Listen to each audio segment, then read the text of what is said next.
Zimbabwe was once considered the breadbasket of Africa, producing a number of crops. But the country is now a former shadow of itself, with an economy on the verge of a meltdown. Will Zimbabwe recapture its former glory? This flag member, Eleph Gula-Ndebele, joins us in studio to discuss this further. Lovely to have you with us this afternoon, Eleph. And we've watched the protests take place in Zimbabwe, in South Africa as well today. Do you feel the will of the people is really going to be heard by your government at this point? Well, I think first and foremost what we must understand and appreciate about this flag is the fact that it is possibly the first time that Zimbabweans have had a voice, have been able to outwardly express their frustration, their moans and groans with whatever it is that they feel is not going correctly in their country without the fear of repression or violent reprisals.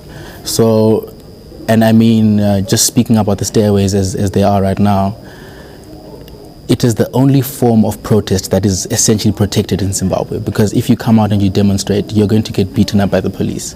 So in this movement, the population and the citizens of Zimbabwe have found a voice and a way to say to the government, look, please pay attention to us. Is that really true? If someone like Pastor Evan Mawarire, the head of your movement, or the man who's become the icon of your movement, can still be arrested and taken into custody? Well, look, I mean, I think, like, again, the takeaway is the fact that we have been able to have, these kind of voices coming up in the first place.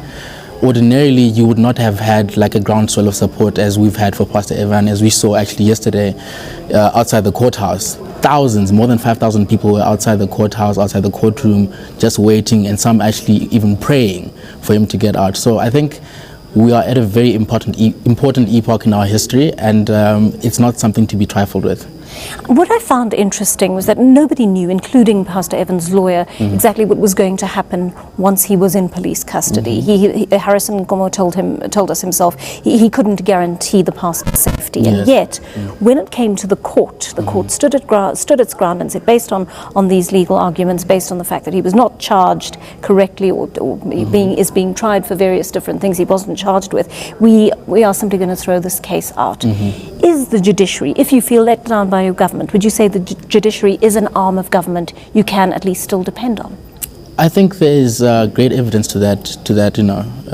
Yesterday really did show us that as well, that we still have a judiciary that is somewhat geared towards answering the cause of the people, because there were ostensibly no charges against Pastor Evan, and whether other charges will be brought forward in the future, we do not know, we cannot speculate. But in terms of what was before him yesterday, he was really just being charged on trumped up charges, so to speak. Do you find that this is another way, perhaps, of fighting your battle, using the judiciary? I cannot speculate at this point, but for what it's worth, I think that was a very important judgment for Zimbabweans yesterday. It gave people confidence in a judiciary that had previously only given judgments in favor of the administration, in favor of the regime. And I think more than anything, people want to have confidence in the law that governs them, and we saw that yesterday. We're getting a feeling of great unity emanating from the country right now, but yesterday or on Wednesday, it seemed the turnout that Pastor Evan had called for wasn't as large as perhaps previously hoped for by your group, because people who had complained about not being paid last week were paid by government. Aren't these things going to compromise the unity of the movement if government acts in these small ways? Look, I think what Pastor Evan has managed to do is to tap into sentiment that is universally accepted as being the status quo in Zimbabwe.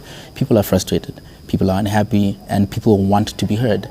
And maybe it was by chance that, last week when we called for the stay-away last week, we happened to have certain civil servants who hadn't been paid and whatnot.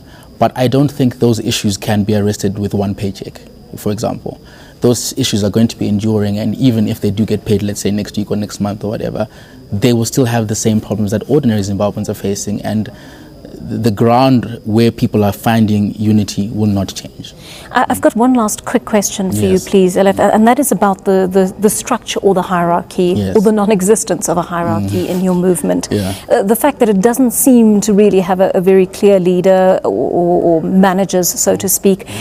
I mean, on the one hand, it's highly democratic. On the other hand, how do you move a movement like that forward without leadership? Well, I think what people see with Pastor Evan is that, they see the figurehead, but there is a lot of work going on behind the scenes. There are a lot of, we are a citizens movement. We're not a political party. We're not calling for regime change. We just have certain issues that we've put on the table and said, let's address this. Because in as much as other people might disagree, and I mean, we've had opposition parties cottoning on to this, rhetoric of this flag and acting as if, they are the ones that are essentially subsuming this flag into what they have been doing. But what we have is a citizens movement. We are citizens, we refer to ourselves as citizens, and this flag has been important for Zimbabweans because we have realized we're not subjects, but we're active citizens and agents who should participate in their own change. So in terms of the hierarchy, to answer your question, there's a lot of work going on behind the scenes, and I think it is our greatest strength, the fact that you can't just have Evan alone in Zimbabwe and all that. I mean, we are all essentially Evan Mawarire. We're citizens of Zimbabwe. Very interesting indeed. Yeah. Thank you so much for coming in Thank to you for speak having to me. us Yeah. today. That was this flag member, Eleph Gula-Ndebele.